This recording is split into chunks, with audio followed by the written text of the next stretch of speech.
London ಮಾದರಿಯ double decker bus ಇದೀಗ ಬೆಂಗಳೂರಿಗೆ ಕಾಲಿಟ್ಟಿರುವಂತಹದ್ದು ಮೈಸೂರು ದಸರಾ ಸಂದರ್ಭದಲ್ಲಿ ಮಾತ್ರ ನಾವು ಇದನ್ನ ನೋಡ್ತಾ ಇದ್ವಿ. ಸದ್ಯಕ್ಕೆ ಇನ್ಮೇಲೆ ಬೆಂಗಳೂರಲ್ಲೂ ಸಹ ಈ ಬಸ್ಸನ್ನು ನಾವು ನೋಡಬಹುದು. ತಾವು ಗಮನಿಸ್ತಾ ಹೋಗ್ಬೋದು. ಸಂಪೂರ್ಣವಾಗಿ ಅಂಬಾರಿ ಕರ್ನಾಟಕ ರಾಜ್ಯ ಸರ್ಕಾರದ ವತಿಯಿಂದ ತರಿಸಿರುವಂತಹ 3 ಗಾಡಿಗಳು ಈಗ ಸದ್ಯಕ್ಕೆ ರವೀಂದ್ರ ಕಲಾಕ್ಷೇತ್ರದ ಮುಂಭಾಗದಲ್ಲಿ ಇದ್ದಾವೆ. ನೋಡ್ಬೋದು ನಾವು ಯಾವ ರೀತಿಯಾಗಿದೆ ಅಂತ ಹೇಳಿ.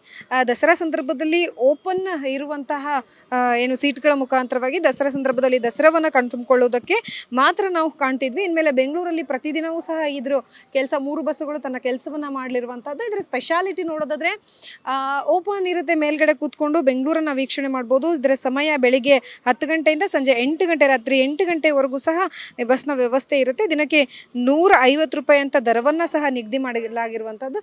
ಇನ್ನು ಏನು 24 ಸೀಟು ಕೆಳಗಡೆ, ಜೊತೆಗೆ 24 ಸೀಟು ಮೇಲ್ಗಡೆ ಇರುವಂತದ್ದು. ಇನ್ನು ಏನು ಫುಲ್ AC ಇರುವಂತಹ ಬಸ್ ತಾವು ದೃಶ್ಯಾವಳಿಗಳಲ್ಲಿ ಗಮನಿಸ್ತಾ ಇರ್ಬೋದು. ಇದಕ್ಕೆ ನಿನ್ನೆ ಅಷ್ಟೇ ಚಾಲನೆಯನ್ನ ಕೊಟ್ಟಿದ್ದಾರೆ ಸಚಿವರ ಮುಖಾಂತರವಾಗಿ ಚಾಲನೆ ಕೊಟ್ಟಿದ್ದು. ಇನ್ನೇನು ಕೆಲವೇ ದಿನದಲ್ಲಿ ರಸ್ತೆಗಿಳಿಯಲಿದೆ. ಇದರ ಮುಖಾಂತರವಾಗಿ ಬೆಂಗಳೂರಿನ ಸೌಂದರ್ಯವನ್ನ ಎಲ್ಲರೂ ಸಹ ಕಣ್ತುಂಬಿಕೊಳ್ಬಹುದು. ತುಂಬಾ ಲಕ್ಸುರಿ ಆಗಿರುವಂತಹ ಓಪನ್ ಡೆಕ್ಕರ್ ಬಸ್ಗಳು ಬಂದಿದೆ. ಜೊತೆಗೆ ಇದರಲ್ಲಿ CC ಕ್ಯಾಮೆರಾ ಫೆಸಿಲಿಟಿ ಇರುವಂತದ್ದು, AC ಫೆಸಿಲಿಟಿ ಇರುವಂತದ್ದು, ಸಾಕಷ್ಟು ವ್ಯವಸ್ಥೆಯನ್ನ ಮಾಡಿರುವಂತದ್ದು.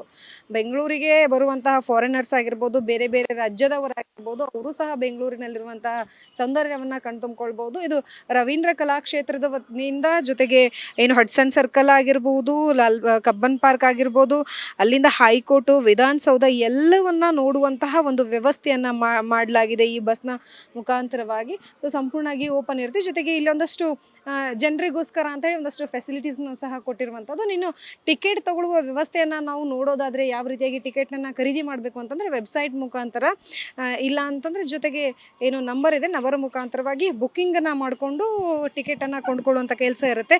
ಸಂಪೂರ್ಣವಾಗಿ ದಿನಪೂರ್ತಿ ಏನು ಜನರ ಸೇವೆಯಲ್ಲಿ ಸಿಗುವಂತಹದ್ದು ವ್ಯವಸ್ಥೆ ಇರುತ್ತೆ. ಬೆಳಗ್ಗೆ 10 ಗಂಟೆಯಿಂದ ರಾತ್ರಿ 8 ಗಂಟೆವರೆಗೂ ಸಹ ಓಪನ್ ಡೆಕ್ಕರ್ ಬಸ್ಗಳು ತನ್ನ ಕೆಲಸವನ್ನು ಮಾಡಲಾಗುತ್ತೆ. ಸೊ ಇನ್ನೇನು ಸ್ವಲ್ಪ ದಿನಗಳಲ್ಲಿ ರಸ್ತೆಗಿಳಿಯುವಂತಹದ್ದು. ಕ್ಯಾಮ್ರಾ ಪರ್ಸನ್ ವಿಕಾಸ್ ಪಾಟೀಲ್ ಜೊತೆ ಲಕ್ಷ್ಮೀ ಬಾಗಲಕೋಟೆ, ಅಶ್ವಗ ನ್ಯೂಸ್, ಬೆಂಗಳೂರು.